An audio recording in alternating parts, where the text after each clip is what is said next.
What's up, everybody? Justin here with my Bound for Glory Impact Wrestling Bound for Glory 2018 review. Pay per view just ended. I'm very glad and happy I ordered it because I'm a wrestling fan and I enjoyed it. And I don't, yes, my name is WWE NXT Guy, but I don't just watch WWE. I support all wrestling and all wrestling companies, different styles, different companies. I watch it all. I support Impact. You should too. I support Major League Wrestling, MLW. I support Ring of Honor. I support New Japan.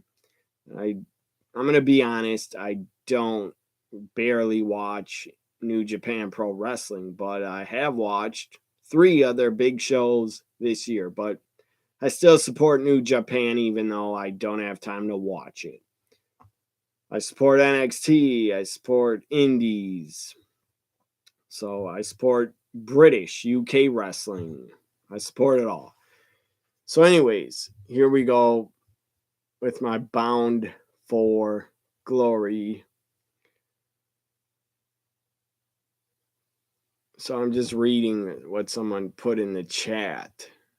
He said, I can't believe I paid for a pay-per-view. Yes, I did. Way to go, Impact. Here's my money. Good for you for paying for it. I also paid for it. And I was not disappointed. Up first, Impact Wrestling Bound for Glory 2018. Let me turn off these notifications on my phone from Twitter. So that notification sound doesn't keep going off. Up first at Bound for Glory 2018, we had a tag team matchup. Rich Swann. Yes, there was same Rich Swann that was in WWE. The guy was never charged, and his wife never pressed charges. So, and plus, I guess they couldn't find enough evidence to charge Rich Swann. So the guy was never charged. So Rich Swann teaming up with making his Impact Wrestling debut, Willie Mack, teaming up with Rich Swann. Very happy to see Willie Mack in Impact Wrestling. The guy's a great wrestler. Willie Mack is awesome. I first saw him in House of Hardcore, Tommy Dreamer's promotion. By the way, support House of Hardcore also. Willie Mack, great talent. Rich Swann, great talent. They teamed up to take on Matt Sydal, formerly Evan Bourne. Also, Ethan Page. Ethan Page also make his Impact Wrestling pay-per-view debut. I think Ethan Page was a part of Ring of Honor at one point. So Matt Sydal, Ethan Page take on Rich Swann, Willie Mack. I thought it was a good high-flying tag team matchup. Rich Swann, Willie Mack get the win. I thought for a little bit, that Rich Swann's mystery partner was going to be Neville, formerly Neville, but it wasn't. Willie Mack, happy for him. Hopefully he's part of the Impact Wrestling roster from now on. Again, Rich Swann, Willie Mack win. Rich Swann hits his Phoenix Splash in the corner for the 1-2-3. Up next, we had Eli Drake's Open Challenge. Yeah, dummy. He made an open challenge to any New Yorker that wanted to answer it. Eli Drake's Open Challenge. He cut a promo that was pretty long, but Eli Drake is a damn good heel, great talker, entertaining as hell. Before I talk about Eli Drake's Open Challenge, let me read my Twitter poll to you. I said grade and tweeted out grade tonight's 2018 Bound for Glory pay-per-view. 44% gave it a B plus.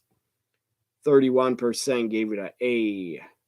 20% gave it a C, and 5% gave it a C plus.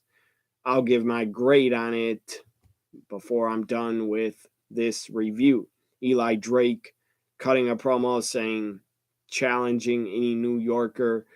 You saw some New York Giant players in the crowd, and then he ripped them and said, "You're only 1-5." That was fantastic. That was funny as hell. So then, not a New Yorker at all, but James Ellsworth. Yes, E.T. is back from the dead. James Ellsworth makes his Impact Wrestling debut. I hope he's not a part of the roster. Nothing against him. I don't hate him, but guys are really boring in my opinion. Hopefully this was a one-off. James Ellsworth accepts the open challenge, even though Eli Drake did not want to fight him because he's not a New Yorker. So basically, Eli Drake just destroyed James Ellsworth and beats him, gets back on the mic. Eli Drake says, still, he's not finished. He's not leaving the ring.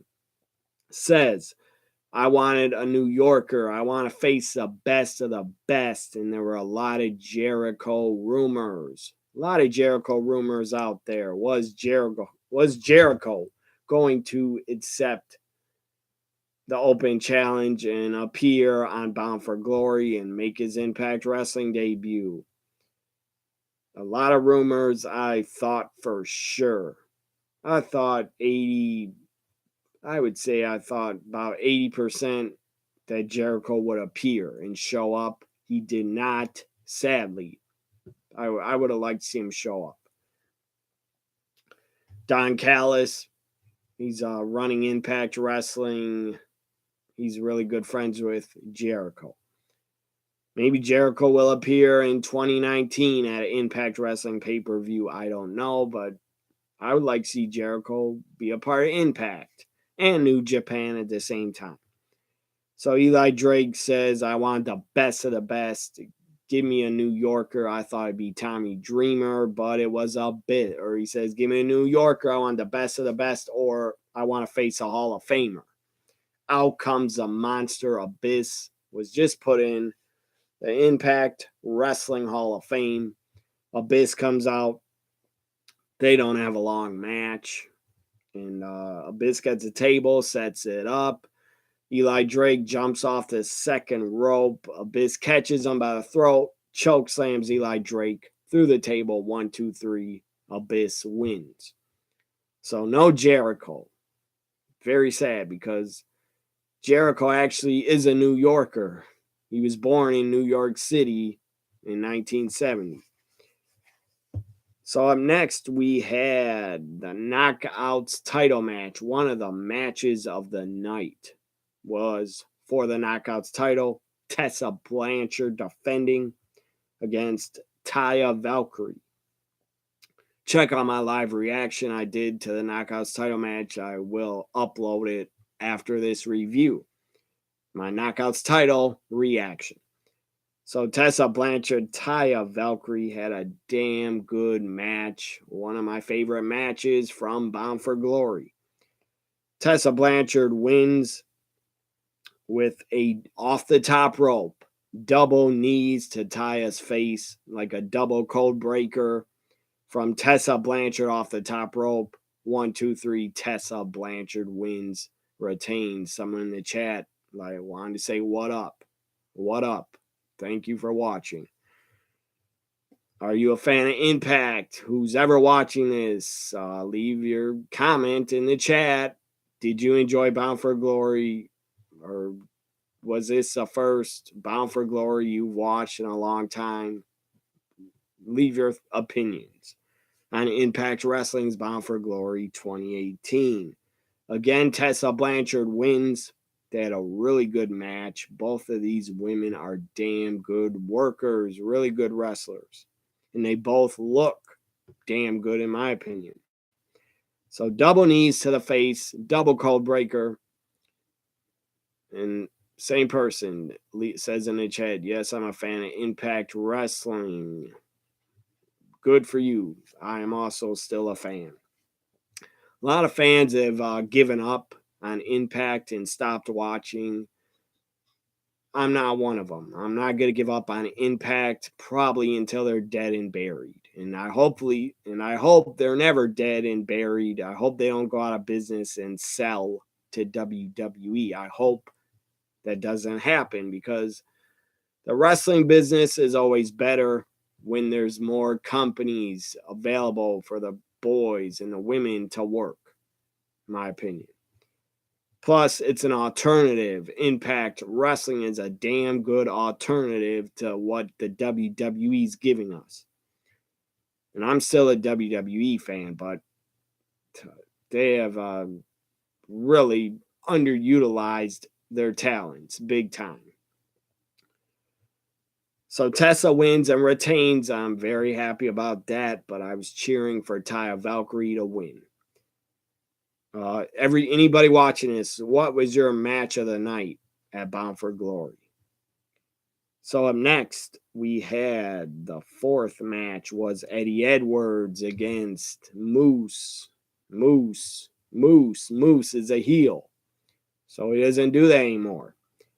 Eddie Edwards, I think, pretty sure was a babyface, and going into this, Eddie and Moose, they beat the hell out of each other. They beat the shit out of each other.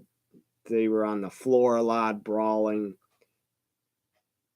Again, Eddie and Moose, they brought it at each other 100%. They were just beating the crap out of each other. And Tommy Dreamer, because Killer Cross interfered in the beginning, so it was a count out, and Tommy Dreamer comes out and appears, gets a big pop, gets a lot of ECW chants. Why do fans still chant ECW? Well, because that company was awesome and the stuff they did was awesome, and original ECW fans will always remember that ECW was awesome. The original ECW was awesome, in my opinion. So that's why the fans still chant ECW, and makes the fans feel good. That's why they still chant it at ECW Originals. And I hope they never stop. So Tommy Dreamer comes out with a microphone and says, we're not ending this matchup with a count out. We're not giving the fans a stupid count out finish on a pay-per-view. So Tommy Dreamer joins Eddie Edwards to take on Moose and Killer Cross. It becomes a tag team match. So again, a lot of brawling, and Eddie Edwards, before it ended, Tommy Dreamer gets out of Singapore cane. Someone in the chat, I guess I'll answer it. Favorite women's wrestler would have to be, it's a tie. There'd have to be Toni Storm and Asuka. Those are my two favorites right now. Or favorite, you didn't say knockout.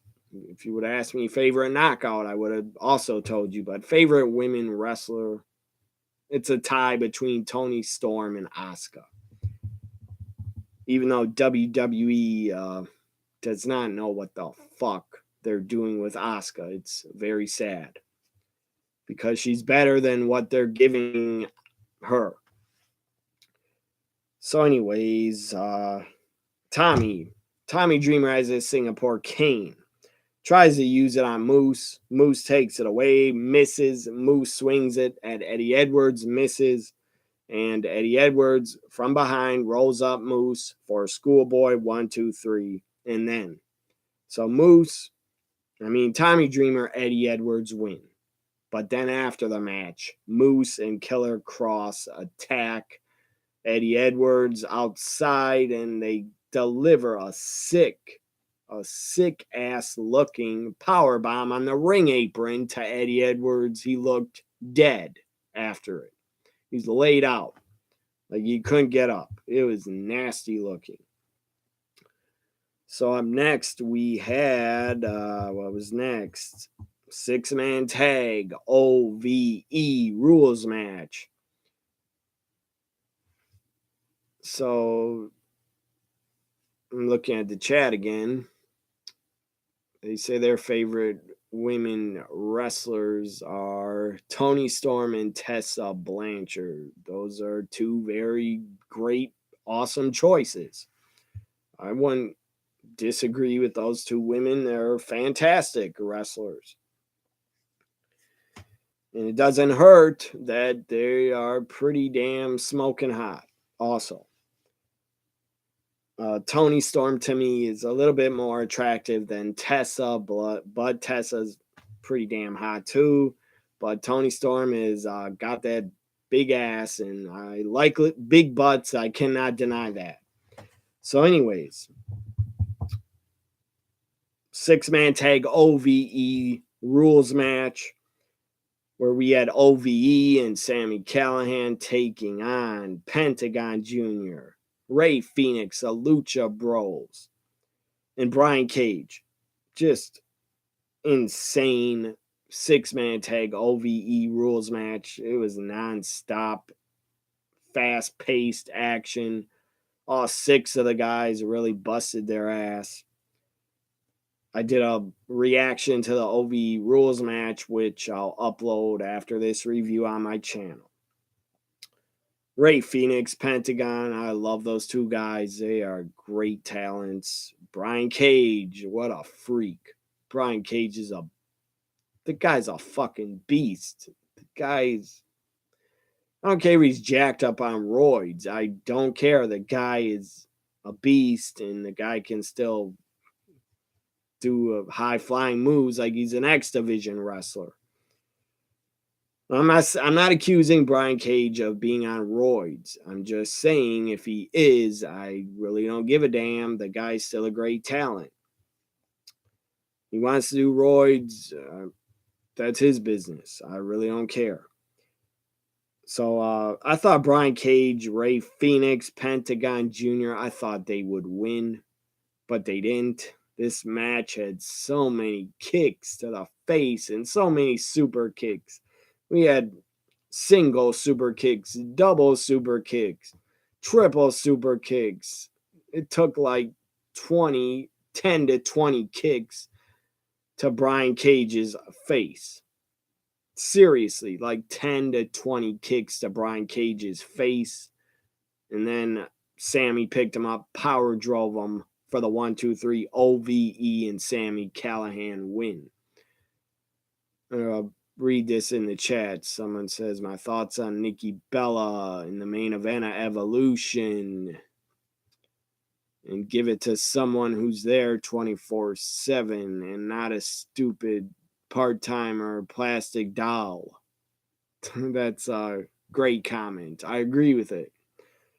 Nikki Bella should not ever be in a main event of a pay-per-view again. Her time is done. I look at her and Brie Bella, I look at them as divas. Their era is done and should be dead and buried. I totally am against Nikki Bella being in the main event against Ronda. Anybody else, a part of Raw, would be better in the main event against Ronda. I wish it was Ruby Riott or anybody else. Nia Jax again. Alexa Bliss again, even though Alexa already has a tag match. Anybody other than Nikki and Brie would be better against Ronda. I'm not a fan of the Bellas. I don't hate them off WWE TV, but they're the past. Okay, they are definitely the past of the Divas division. I don't care if they've been there 10 years. I don't care if they put their time in. And they have. They have put their time into the wrestling business for the last 10 years. Good for them. I don't feel they love wrestling at all. I don't feel the Bellas love it. I believe they got into it to become famous. So anyways, enough about Nikki Bella, that stupid, dumb airhead that does look like a plastic Barbie doll. and doesn't deserve to be in. Don't get me started. I might go off on a rant. Nikki Bella definitely, in my opinion, as a wrestling fan for over 30 years, Nikki Bella does not deserve to be in the main event against Ronda Rousey. Am I biased? Yes. I like Ronda Rousey more than Nikki, and Ronda Rousey's only been doing it for under a year, and she's 20 million times better than Nikki is in the ring. Not a fan of Nikki.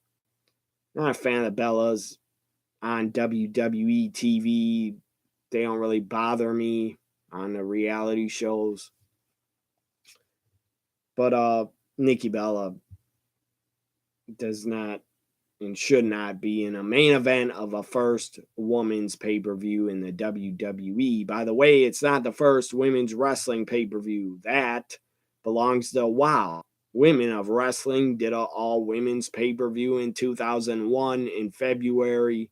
I actually ordered it, and I own it on DVD. So Evolution's not the first women's pay-per-view. That is a lie, because they already did one in 2001, and it was called WOW Women of Wrestling Unleashed. Back to Impact, Bound for Glory. No more questions, please, about WWE and their product or their superstars. So OVE wins really kick-ass six-man tag. Was the OVE rules match. Up next, we had, what was next? Up next was a Concrete Jungle death match. Another six-man tag, but this was different. This was innovative. What Impact Wrestling did. This was something I've never seen before in wrestling on a pay-per-view. I've never seen a match with the ring mat pulled off and the padding pulled off the ring to expose the wooden boards. That was all that was there, was the wooden boards. I guess that's what a Concrete Jungle death match is, with no ring mats, no padding, no turnbuckles. It was something to see. Again, in my opinion, it was really innovative. Something I've never seen before. I was impressed. I enjoyed it. I liked it. I tweeted out I wanted to see blood in this match, and right away Hernandez got busted open. So I wrote down a lot of notes on this Concrete Jungle death match. Again, Hernandez was busted open on top of his head within like 30 seconds. And the talent, they were trying, all the guys in the match were trying to fight. Another comment in the chat.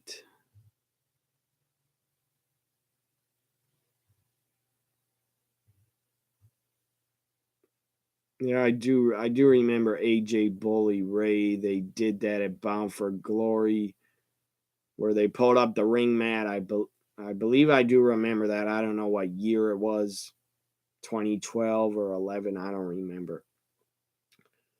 I believe AJ was gone by 2013 from Impact, or early 2014. I'm not sure. But Bully Ray, that guy was damn good when he was in Impact Wrestling, especially as a Bully Ray character. So back to the Concrete Jungle death match. They were trying to fight, all four guys, on the wooden boards, and the boards kept moving. It was dangerous as hell. Not safe at all for the wrestlers. I mean, in my opinion, it wasn't safe. But gladly no one fell through the ring and got injured or tore their knee up or twisted or busted an ankle. So the boards, as I said, kept separating in the ring. That was not safe, and the referee kept trying to push them together. So someone leaves a comment, Bound for Glory is great. And it was pretty good. if you watched it. I don't know what that means. Bound for Glory is great. You mean tonight or the past? So I'm assuming you mean tonight. Thanks for leaving a comment in the chat. Anybody watching, feel free to leave a comment about what your favorite match was from Bound for Glory 2018.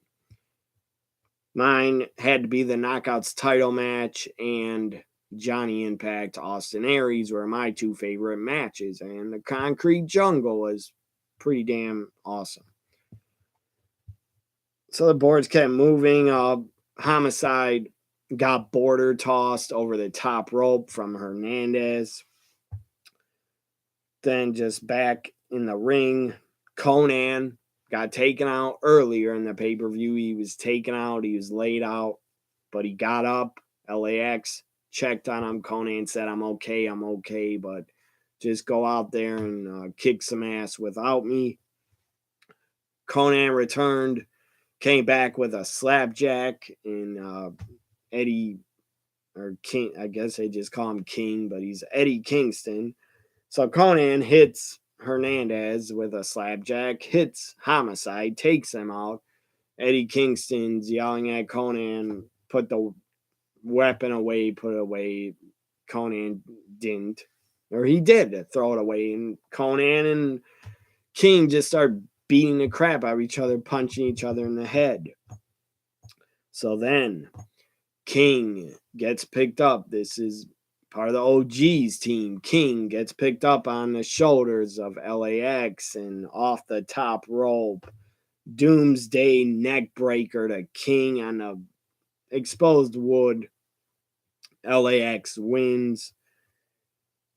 And it was an awesome, pretty sick, pretty innovative concrete jungle match. The first I've ever seen on a wrestling pay-per-view.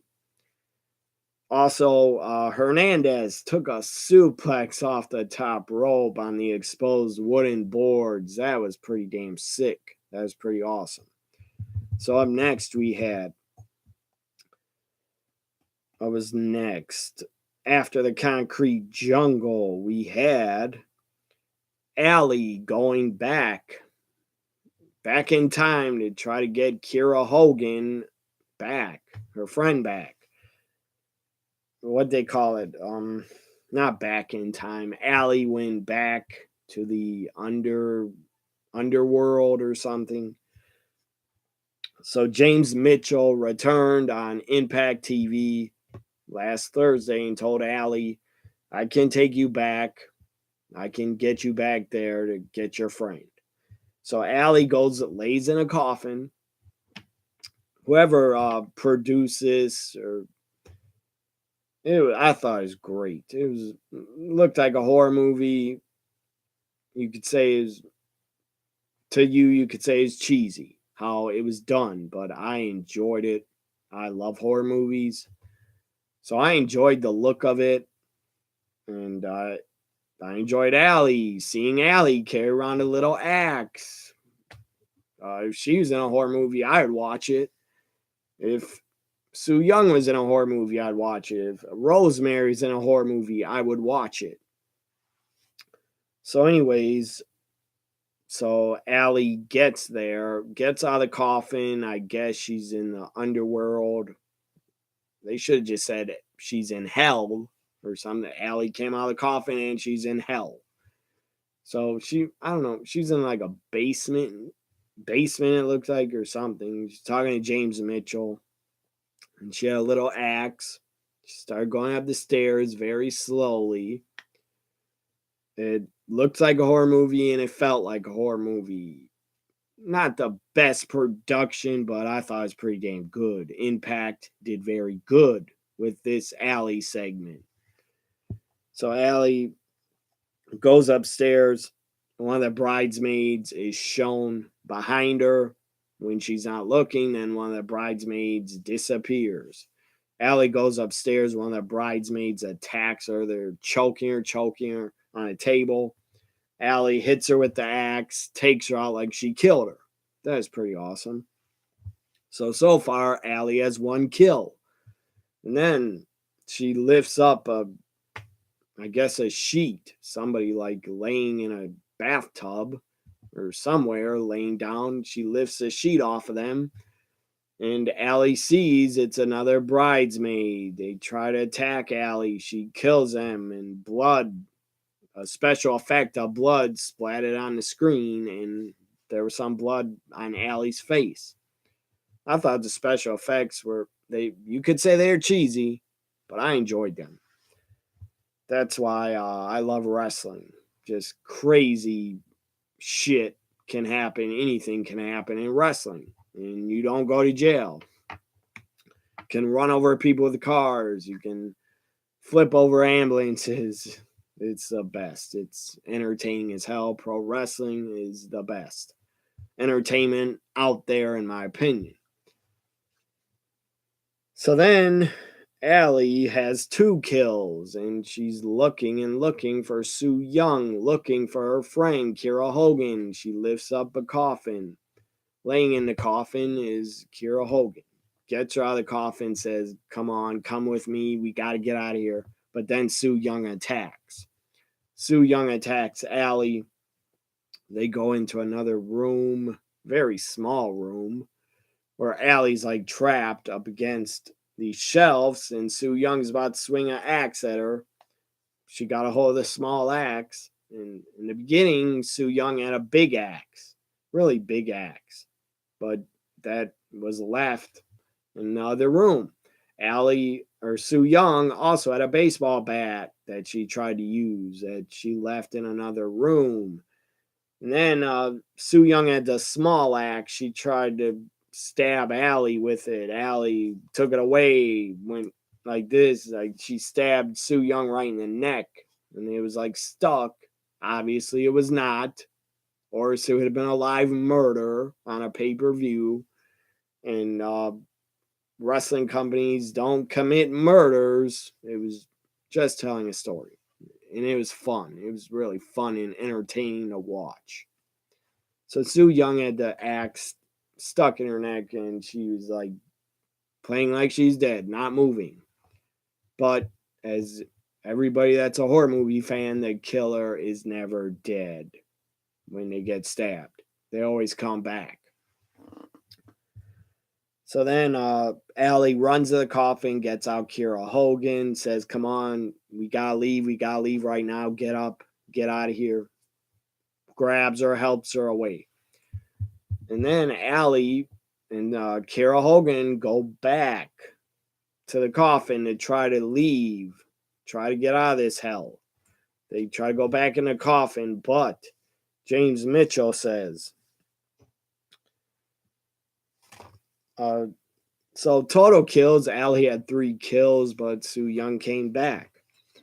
So then James Mitchell told Allie in the beginning, James Mitchell said, if you touch yourself, if you see yourself, do not touch your soul.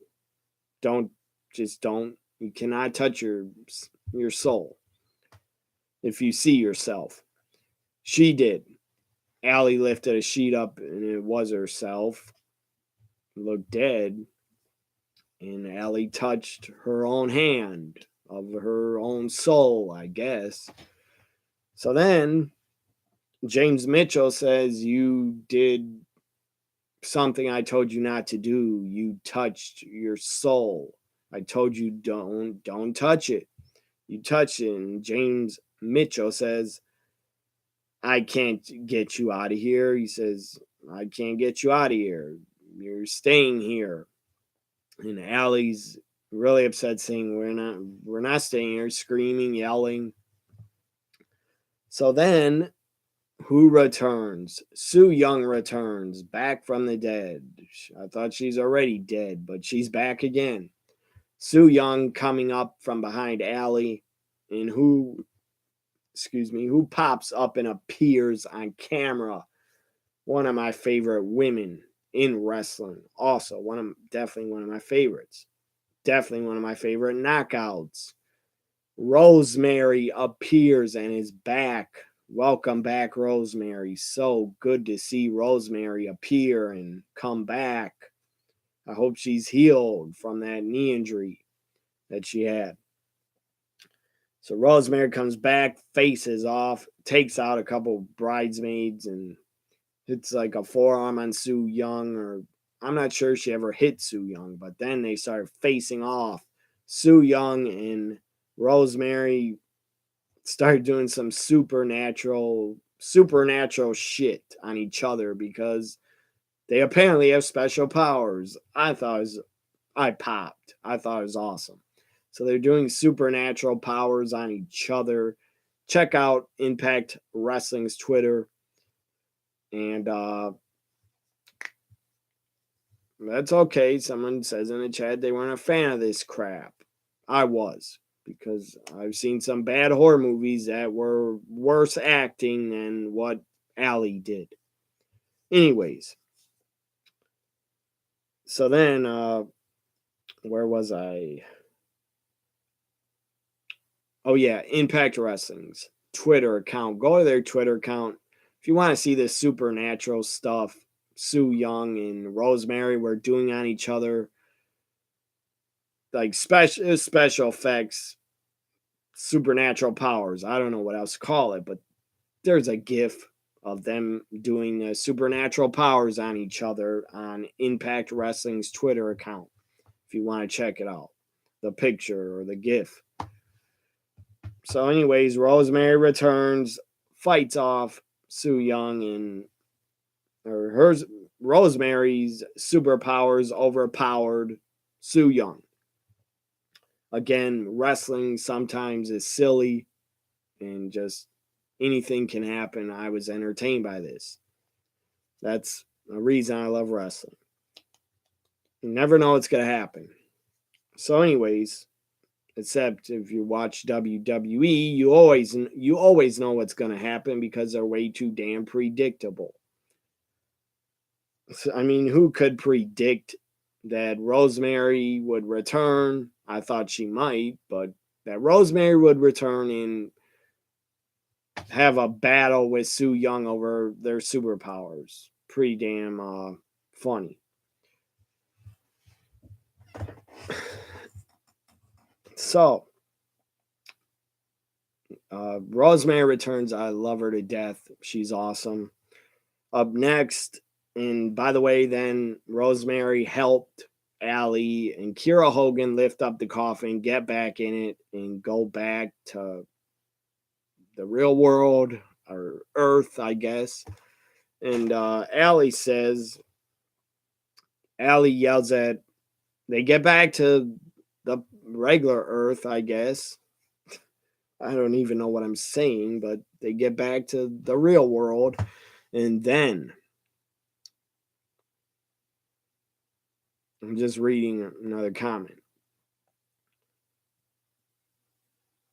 I agree. I also love wrestling companies that are not too produced. And Impact is great because they let their talent cut promos without a damn script. They let their talent actually cut promos that feel real and that are not scripting. I am totally against wrestlers getting scripted promos. I'm totally not for that. That is ruining wrestling, in my opinion. Stupid scripted promos.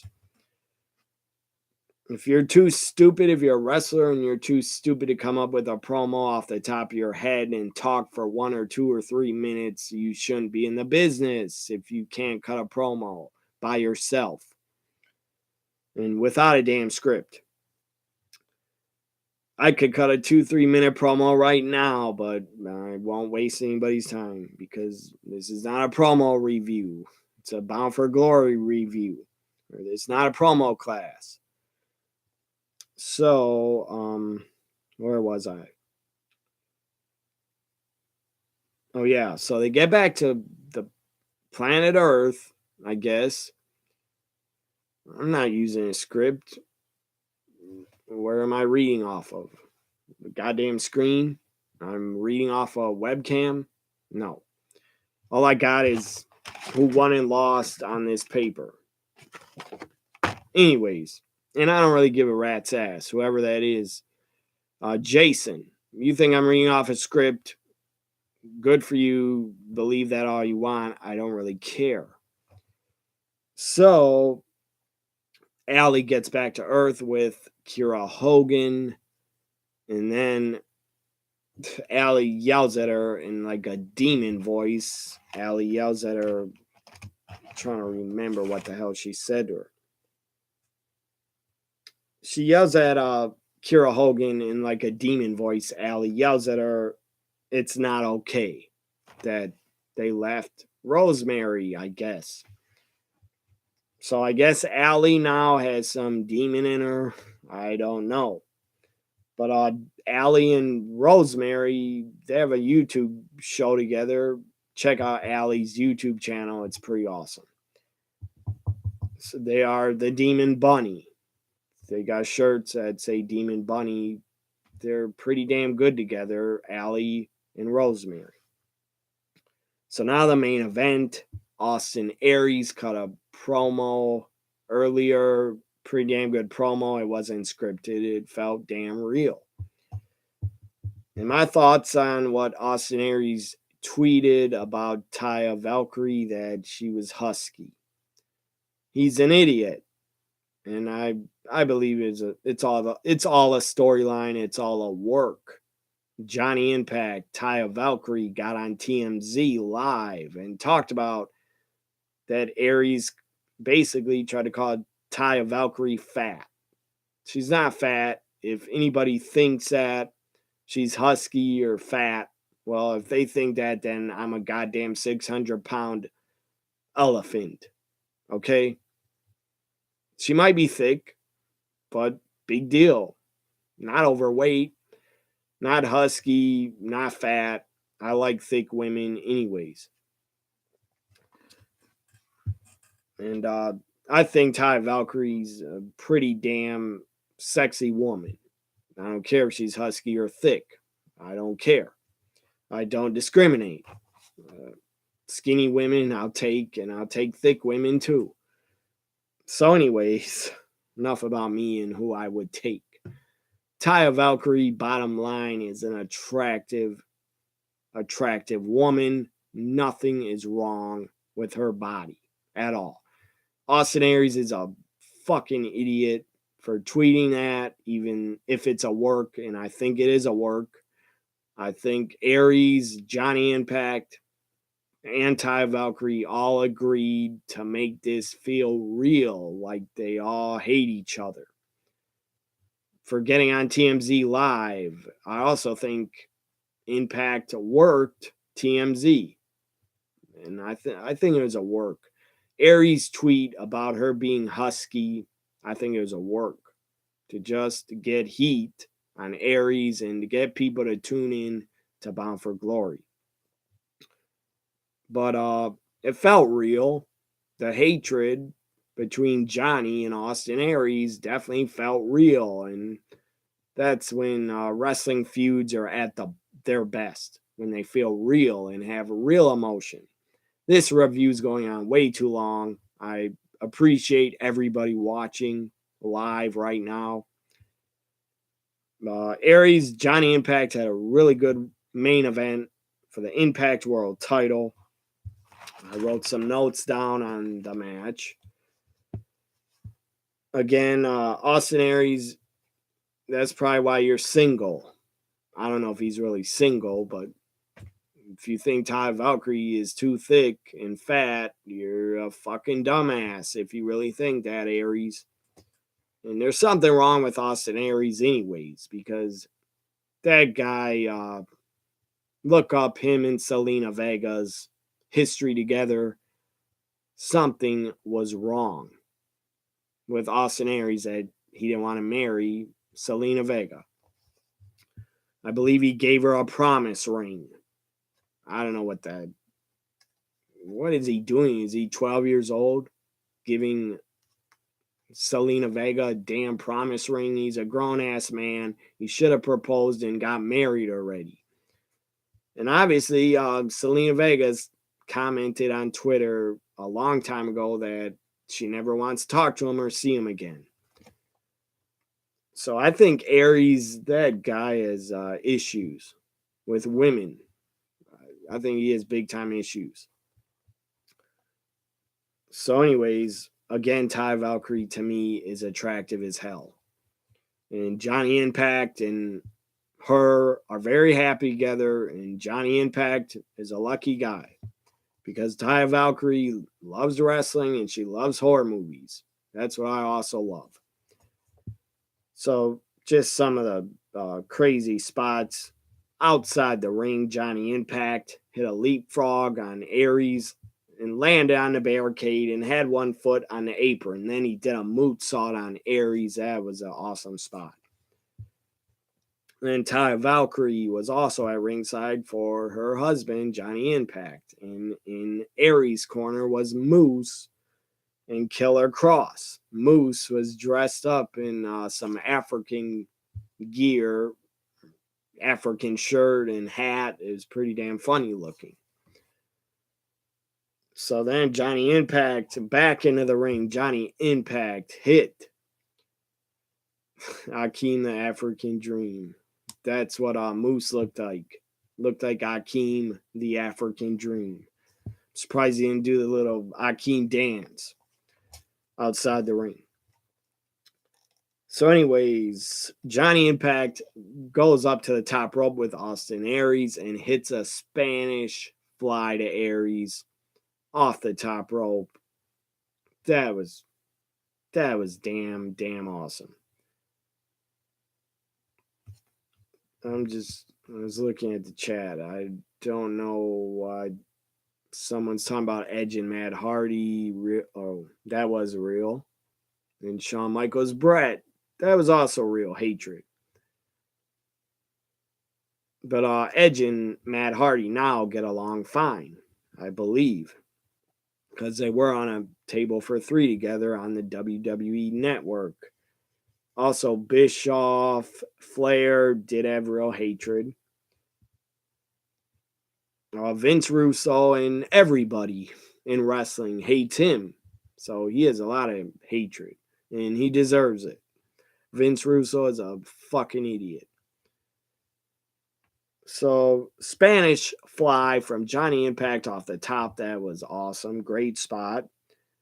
And Johnny Impact gets hit with they were on the apron fighting, and Johnny Impact gets picked up, Death Valley drivered on the apron, and Johnny Impact's leg and his knee hit the barricade. That looked not good for him. And I'm a fan of Johnny Impact. I was cheering for him. I wanted Johnny Impact really badly to win. So then back into the ring, Austin Aries hits a 450 splash. Johnny Impact kicks out. Then Austin Aries gets hit with a Starship Pain, but Aries grabs the bottom rope, gets his hand on the bottom rope. And then after that, we had Aries Aries locked in the last Chancery, his submission finisher on Johnny. Johnny's wife, Ty Valkyrie, was saying, cheering him on to get to the ropes. Johnny got to the ropes. Then Aries hit a dive on the outside of the ring and took out Ty Valkyrie. She slammed up against the barricade. That was pretty nasty looking. I'm sure she's okay, but it was pretty sick looking. It was pretty awesome looking. So Ty Valkyrie's out cold. Aries gets back in the ring, gets brain busted, and Starship Pain for the 1, 2, 3. Johnny Impact, your new Impact Wrestling World Champion. Very happy. Johnny won. This is what I think. You Aries, I don't care if you're from my hometown. I think you're a douche. How you treat women, you're a fucking douchebag. Even if it's not real, how Aries, I don't know how he treats women, but go Dodgers. No. Go Brewers. I hope the Brewers win. I don't like that the Brewers got to play 3 straight games in LA. I don't think that's fair, but whatever. 3 straight games, 3 days in a row. I don't like that, but whatever. I don't. I shouldn't say this. I love my Brewers, but I don't expect them to win this series. If they do, I do expect it to go 6 or 7 games. If the Brewers do win, I'll be pretty shocked and very happy. I'll be throwing a party. So very good Impact Wrestling Bound for Glory 2018. Hope you enjoyed my review. I went way too long. But thanks for all the comments in the chat. I answered a few of them. I read my Twitter poll now. Twitter poll grade tonight's 2018 Bound for Glory. 42% gave it a B plus, 33% gave it a A, 20% gave it a C, and 5% gave it a C plus. My final grade for Bound for Glory 2018, all the talent busted their fucking ass. This show gets a B plus. Bound for Glory 2018 gets a B plus from me. Bye for now, everybody. Thank you for watching my Bound for Glory review.